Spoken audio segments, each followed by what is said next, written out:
ಬೆಂಗಳೂರು ಸೇರಿ ರಾಜ್ಯದ ವಿವಿಧ ಹೋಟೆಲ್ಗಳಿಗೂ ಗ್ಯಾಸ್ ಬಿಸಿ ತಟ್ಟಿದೆ. ಹಾವೇರಿಯ 300ಕ್ಕೂ ಹೆಚ್ಚು ಹೋಟೆಲ್ಗಳಿಗೆ ಎಲ್ಪಿಜಿ ವ್ಯತ್ಯಯ ಆಗಿದೆ.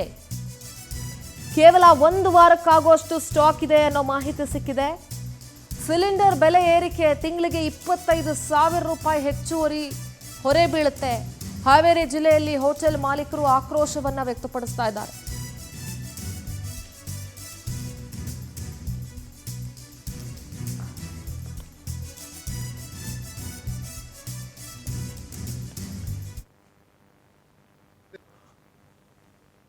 ಕೊಟ್ಟಿದ್ದಾರೆ ಮನೆಯನ್ನ. ಬಟ್ ಇಲ್ಲಲ್ಲಿ ನಮ್ಮಲ್ಲಿ ಸದ್ಯಕ್ಕೆ ಏನು ಸಪ್ಲೈ ಕೊಡ್ತಾ ಇದ್ದಾರೆ. ಇನ್ನು ಹಬ್ಬ ಅಂತ ಇನ್ನೊಂದು ವಾರ ಸಿಗುತ್ತೆ ಅಂತೇನೋ ಹೇಳ್ತಾ ಇದ್ರು. ಏನು ನಮ್ಗೆ ಅಲ್ಲಿ ಸಿಲಿಂಡರ್ ಕೊಡ್ತಿದಾರಲ್ಲ ಅವರು. ನೆಕ್ಸ್ಟ್ ಎಷ್ಟು ದಿನ ಕೊಡ್ತಾರೆ ಗೊತ್ತಿಲ್ಲ. ನೆಕ್ಸ್ಟ್ ಫರ್ದರ್ ನಾವು ಬೇರೆ ವ್ಯವಸ್ಥೆ ಇನ್ನೂ ಮಾಡ್ಕೊಂಡಿಲ್ಲ. ಸದ್ಯ ಸಿಗ್ತಾ ಇದೆ ಅಂತ ನಾವು ಸುಮ್ಮನೆ ಇದೀವಿ. ಅದು ಬೇರೆ ಎಲ್ಲ ಗೊತ್ತಿದ್ದೇ ಇದೆ ಸಮಸ್ಯೆ. ಈಗ LPG ಶಾರ್ಟೇಜ್ ಈಗ ಬೆಂಗಳೂರು ಆಯ್ತು, ಬಾಂಬೆ ಆಯ್ತು, ಪುಣೆಲೆಲ್ಲ ಆಲ್ಮೋಸ್ಟ್ ಶಾರ್ಟೇಜ್ ಆಗಿ ಕೆಲವು ಹೋಟೆಲ್ನೆಲ್ಲ ಕ್ಲೋಸ್ ಮಾಡ್ತಾ ಇದಾರೆ ಅಂತೇಳಿ ಎಲ್ಲ ನ್ಯೂಸ್ ಅಲ್ಲಿ ನೋಡ್ತಾ ಇದೀವಿ.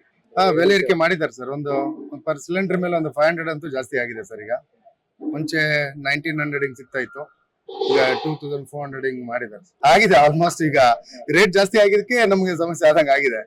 ಸಡನ್ ಆಗಿ 500 ರೂಪಾಯಿ ಜಾಸ್ತಿ ಆಗ್ಬಿಡುತ್ತೆ. ನಾವು 50-100 ರೂಪಾಯಿ ಜಾಸ್ತಿ ಆದ್ರೇನೆ ಕಷ್ಟ ಆಗ್ತಿತ್ತು. ಆಗುತ್ತೆ ಸರ್. ಡೈಲಿ ನಮ್ಗೆ 700 ಪ್ಲಸ್ ಜಾಸ್ತಿ ಆಗುತ್ತೆ. ಈಗ 700 ರೂಪಾಯಿ ಜಾಸ್ತಿ ಖರ್ಚಾಗ್ತಾ ಇದೆ. ಮಂತ್ ಲೆಕ್ಕ ಆದ್ರೆ ಒಂದು 20-25 ರೂಪಾಯಿ ಅಲ್ಲಿ ಎಕ್ಸ್ಟ್ರಾ ಹೋಗ್ಬಿಡುತ್ತೆ. 21,000 ರೂಪಾಯಿ ಹೋಗುತ್ತೆ.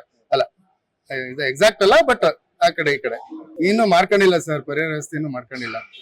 ಅದೇ ಏನಾಗುತ್ತೆ ಗೊತ್ತಿಲ್ಲ. ಇದೊಂದು ವೀಕ್ ಸಪ್ಲೈ ಕೊಡ್ತೀನಿ ಅಂತ ಹೇಳಿದ್ದಾರೆ. ನಮ್ಗೆ ಏನ್ ಕೊಡ್ತಾ ಇದಾರಲ್ಲ ಅವರು. ನೆಕ್ಸ್ಟ್ ನೋಡ್ಬೇಕು ಸರ್. ಅಲ್ಲೆಲ್ಲ ಕೊಟ್ಟಿದ್ದಾರೆ.